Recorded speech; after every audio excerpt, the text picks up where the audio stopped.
Hello student, in previous class we have to study about the structure and working of human eye. Now this time we have to study about the lens. What is lens? Lens are two types.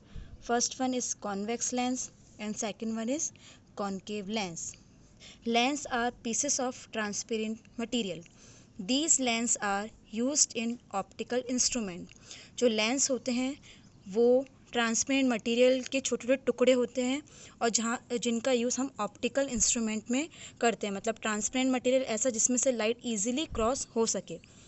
The first one is convex lens. जो convex lens होता है वो light रे को क्या करता है, converging. इसलिए इस लेंस को बोलते हैं कन्वर्जिंग लेंस, क्योंकि ये लाइट रेज को कन्वर्ज करता है. The structure of convex lens, the edges are thin, middle are thick and the center of is the optical center. Three types of convex lens. First one is double convex lens, second one is plano convex lens, third one is concave convex lens. Double convex lens यानी कि इसकी जो दोनों side हैं वो spherical होती हैं. Plano में एक साइड प्लेन होता है और एक साइड स्फेरिकल होता है. कॉन्केव कॉन्वेक्स लेंस में एक साइड कॉन्केव होता है और एक साइड कॉन्वेक्स. जब लाइट रे जो भी लाइट रे आती हैं वो सब कैसी आती हैं, पैरेलल आती हैं, और जब वो इस लेंस से क्रॉस करती हैं तो वो एक पॉइंट पर आकर मिलती हैं जहाँ पर इमेज का फॉर्मेशन होता है. इसलिए जो भी कॉन्वेक्स लेंस से जितनी भी लाइट रे पास होंगी वो क्या करेंगी, कन्वर्ज करेंगी, यानी कि एक पॉइंट पर फोकस करेंगे. यानी कि किसी भी वस्तु को अगर हमें देखना हो बहुत नज़दीक से, बहुत पास से, तब हम इस लेंस का यूज़ करते हैं. Uses of convex lens, telescope में इसका यूज़ करते हैं. आई लेंस में, हमारी आँखों में जो लेंस है वो भी कॉन्वेक्स लेंस होता है. माइक्रोस्कोप में कि भी किसी भी प्लांट्स या एनिमल या टिश्यू की स्टडी करना हो, उसे बहुत नज़दीक से बहुत पास से देखना हो तो हम उसे माइक्रोस्कोप में देखते हैं. कैमरे में भी इसी लेंस का उपयोग होता है और कि ये एक पॉइंट पे उस चीज़ को फोकस करता है.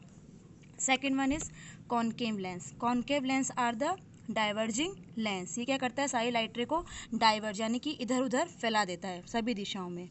The structure of concave lens, the edge is thick, middle in thin, and the center of is optical center. Types of, the first type is double concave lens, second is convexo concave lens, and third is plano concave lens. Double convex lens यानी कि इसका जो दोनों side हैं वो side कैसी हैं, spherical. कॉन्वेक्सो concave में ये वाला पोर्शन कॉन्वेक्स है और ये वाला जो थिन पार्ट है वो इसका कॉन्केव है. प्लेनों में ये वाला साइड प्लेन है और ये वाला साइड कॉन्केव है. जब भी कोई लाइट रे पैरेलल आती है और जब वो इस कॉन्केव लेंस से पास होती है तो वो क्या हो जाती है, लाइट रे सारी डाइवर्स हो जाती है, इधर उधर फैल जाती है. और इस लेंस का यूज़ हम बाइनोकुलर में करते हैं, टेलीस्कोप में करते हैं, आई ग्लासेस में करते हैं, फ्लैश लाइट में. अगर आप टॉर्च का यूज़ करते हो, अंधेरे कमरे में अगर आप टॉर्च को जलाओगे तो उसका क्या होगा, उसकी सारी जो लाइट है वो पूरे कमरे में फैल जाएगी, पूरे कमरे में उजाला हो जाएगा. टेलीस्कोप के थ्रू भी आप इस लेंस में उपयोग करते हो. अगर आपको अंतरिक्ष में बहुत सारी चीज़ें, मून है, स्टार्स हैं, अलग अलग प्लैनेट्स को देखना हो तो हम टेलीस्कोप के ज़रिए इन सब चीज़ों को ईजिली देख सकते हैं, क्योंकि ये वाला लेंस क्या करता है, ये सारी जो लाइट रे हैं जो इस लेंस में से पास हो रही हैं उन सबको चारों तरफ फैला देता है, तो हमें सारी चीज़ें बहुत ही ईजिली दिखाई देती है. सो स्टूडेंट, लेंस वाला पार्ट तो अब यहाँ ख़त्म हुआ. Next one is power of accommodation. Power of accommodation का मतलब, जैसे मैं आपको समझाऊँ, ये है ह्यूमन आई. तो ह्यूमन आई के अलग अलग डिफरेंट स्ट्रक्चर हैं. सपोज़ ये मानिए कि यहाँ ये ऑब्जेक्ट रखा हुआ है. अब ये तो आपको मालूम है कि ऑब्जेक्ट से अगर लाइट रे जो जाएंगी वो लेंस से टकराकर रेटिना पे टकराएंगी और टकराने पे इमेज का फॉर्मेशन रेटिना के ऊपर होगा. और इस वाली पिक्चर के अंदर जो हमने ऑब्जेक्ट लिया है वो इसके कंपैरिजन में थोड़ा सा पास है. इसमें जो ऑब्जेक्ट था वो काफ़ी दूर था और इस वाली सिचुएशन के अंदर ऑब्जेक्ट थोड़ा सा पास है, लेकिन इमेज का फॉर्मेशन तो कहाँ हो रहा है, रेटिना पर ही हो रहा है. तो so lens formula is 1/v - 1/u is equal to 1/f. u is the object distance, v is image distance और f is a focal length. Focal length क्या होती है, वेरिएबल होती है. जैसे आप यहाँ देखिए, यहाँ से यहाँ की जो डिस्टेंस है वो कहलाती है यू, यानी कि ऑब्जेक्ट का कितना डिस्टेंस है।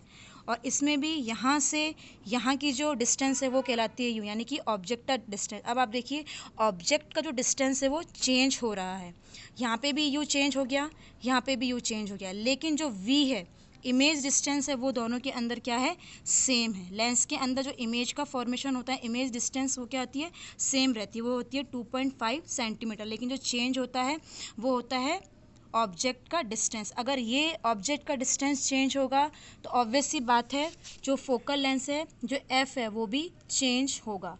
अब जैसे जो नॉर्मल आई होती है, जो नॉर्मल लेंस होते हैं वो तो ग्लास के बने होते हैं, यानी कि रिजिड, उनके अंदर कोई भी चेंजेस नहीं आता है। लेकिन हमारी आई के अंदर जो लेंस है वो ट्रांसपेरेंट फ्लेक्सिबल मसल्स का बना हुआ है, यानी कि उसका जो शेप है वो सीलियरी मसल्स, जो मैंने आपको लास्ट वाली क्लास में पढ़ाया था, ciliary muscles, this is ciliary muscles. ये लेंस को हैंग करके रहती है, इन दोनों के बीच में रहता है लेंस। इधर भी सीलियरी मसल्स है, इधर भी सीलियरी मसल्स है। और जो ये सीलियरी मसल्स हैं ये क्या करती है, लेंस के शेप को चेंज करती हैं। अब जितना ऑब्जेक्ट अगर दूर होगा वैसे ही ये वाला जो लेंस होगा वो क्या होगा, इलोंगेट होगा। जैसे यहाँ देखिए, अगर सीलियरी मसल ऑब्जेक्ट बहुत ज़्यादा दूर है तो सीलियरी मसल्स क्या करेगी, उस लेंस को इलोंगेट करेगी, यानी कि उसका जो साइज़ है वो ऐसा लंबा हो जाएगा। इलोंगेट होना मतलब फोकल लेंथ उसकी क्या होना, लार्ज होना, उसकी फोकल लेंथ लार्ज हो जाएगी। एज़ कम्पेयर टू अगर ऑब्जेक्ट बहुत पास है, वो तो बहुत दूर था, अगर ऑब्जेक्ट यहाँ पास है तो इस सिचुएशन के अंदर लेंस क्या हो जाएगा, कंप्रेस, यानी थोड़ा सा मोटा हो जाएगा। अब कंप्रेस हो जाएगा तो फोकल लेंथ क्या हो जाएगी, स्मॉल। फोकल लेंथ कम हो जाएगी तो लेंस क्या हो जाएगा, कंप्रेस हो जाएगा। तो यही चीज़ है, जो सीलियरी मसल्स होती है वो लेंस के शेप को चेंज करने का काम करती है। अब आप मानिए कि जो ऑब्जेक्ट है वो इन्फिनिटी से 25 सेंटीमीटर की दूरी पर ही रहता है।